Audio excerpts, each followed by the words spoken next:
Assalamualaikum warahmatullahi wabarakatuh. Kembali lagi di Bu Fitri Channel.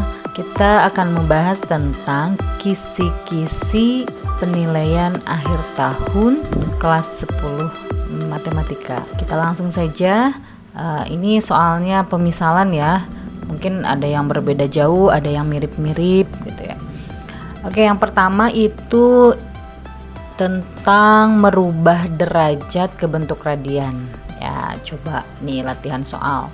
Kemudian yang kedua kebalikannya dari radian ke derajat. Kemudian yang ketiga nanti ada sebuah segitiga siku-siku. Nanti mungkin ada nilai yang dicarinya, nilai kosek apa pokoknya antara sin, kos, tan, kosek, sekan, kotan. Maka yang dicarinya ya di antara itu 6 itu. Berarti perhatikan yang rumus-rumusin demi, kosami, tandesa. Kemudian yang nomor 4 ini hanya ada diketahui sebuah nilainya, apa itu sin, kos, tan. Kalian harus pandai menggambarkan di segitiga siku-siku.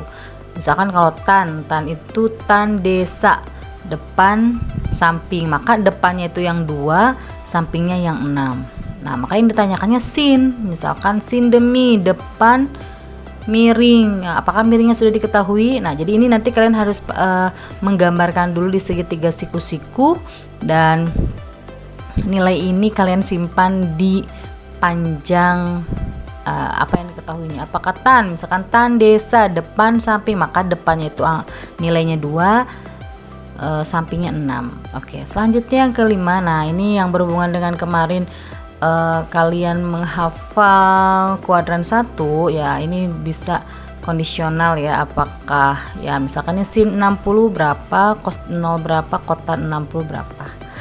Kemudian yang keenam masih sama tapi ini operasinya. Kalian harus tahu dulu nilai-nilai ini, maka kalau dikali ya dikalikan, kalikan dulu, ini kalikan dulu, terus nanti dijumlahkan, nanti dibagi. Nah, makanya harus tahu dulu rubah ke nilai-nilai itu.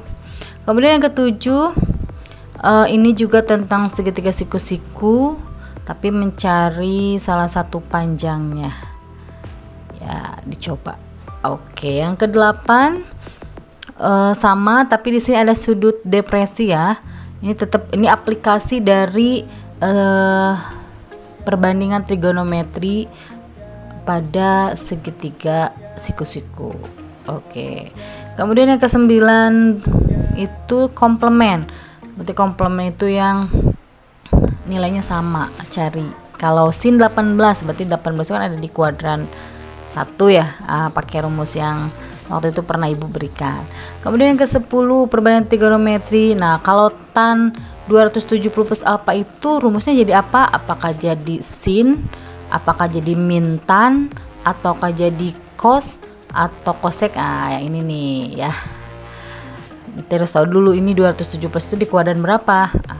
Mungkin yang ditanyakannya mah kuadran 3 mungkin. Contohnya seperti itu. Kemudian yang ke-11 nilainya yang ini sudutnya yang lebih besar ya, lebih dari 360. Bagaimana menggunakannya? Kemudian yang ke-12 kita sudah mulai masuk ke peluang. Oke, tadi di perbandingan trigonometri ya. Nah, sekarang yang nomor 12 mulai ke peluang. Soalnya boleh dicoba. Kemudian 13 juga peluang. Misalkan berapa banyak bilangan disusun dari angka. Apabila tidak boleh ada angka yang sama atau ada angka yang sama. Nah, ini bisa berubah aja soalnya ya. Kemudian yang ke-14 pakai masih peluang juga. Ini disusun dari kata apa? Matematika atau dan sebagainya. Misalkan ada pada rapat pengurus organisasi pemuda. Nah, dihadiri oleh berapa orang? Terus duduknya mengelilingi meja bundar. Masih ingat ya kalau meja bundar itu pakai apa? Berarti sekarang nomor 16. Nah, bagaimana ini misalkan dalam kantongnya ada kelereng berapa? 10, kemudian 5. Jika diambil 6 sekaligus secara acak, tentukan peluang yang terambil kelereng ungu ataukah kuning. Nah, seperti itu. Kemudian yang ke-17 sama juga ini masih peluang. Ini ada percobaannya misalkan 250 kali, maka tentukan frekuensi harapan. Nah, yang ke-18 ini peluang suatu kejadian. Kemudian yang 19 kita mencari nilai A ya, PA-nya. Kemudian yang ke-20, nah ini 20 menganalisis diagram batang. Nah, kita mulai ke statistika ya. Yang ke-21 menentukan panjang interval kelas dan banyaknya kelas. Nah, nanti ada tabel. Coba nanti tentukan berapa, hitung intervalnya ada berapa. Kemudian kelasnya ada berapa. Kemudian yang kedua menentukan pernyataan yang benar. Nanti ada sebuah pernyataan, terus soalnya tentukan min, median, modus. Kemudian nomor 23 bagaimana mencari nilai rata-rata. Ya seperti ini soalnya. Misalkan nih ada 30, nilainya 60, terus ada siswa yang mendapat nilai 50 dari kelompok itu.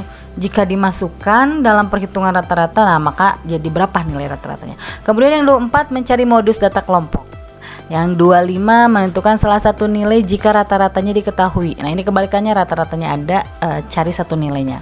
Kemudian ini ada histogram. Nah tentukan min atau median atau modus, pokoknya di antara itu dari sebuah grafik ini ya.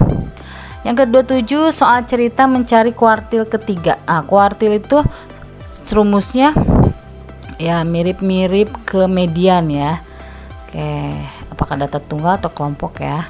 Kemudian simpangan rata-rata. Oke, untuk simpangan rata-rata ini data tunggal sangat mudah. Kalau masih belum paham bisa, walaupun misalkan belum tersampaikan, tapi ini bisa dipelajari secara mandiri ya. Bisa dilihat di YouTube yang lain juga. Kemudian simpangan rata-rata. Nah, tapi ini dihubungkannya dengan barisan. Waktu semester 1 ada ya barisan dan deret.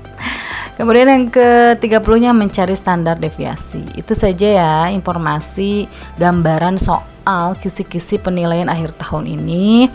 Ya, untuk kayak misalkan simpangan rata-rata ataupun standar deviasi itu sederhana bisa dipelajari secara mandiri. Ya, itulah tadi materi untuk PAT. Mudah-mudahan ada gambaran. Oke, terima kasih.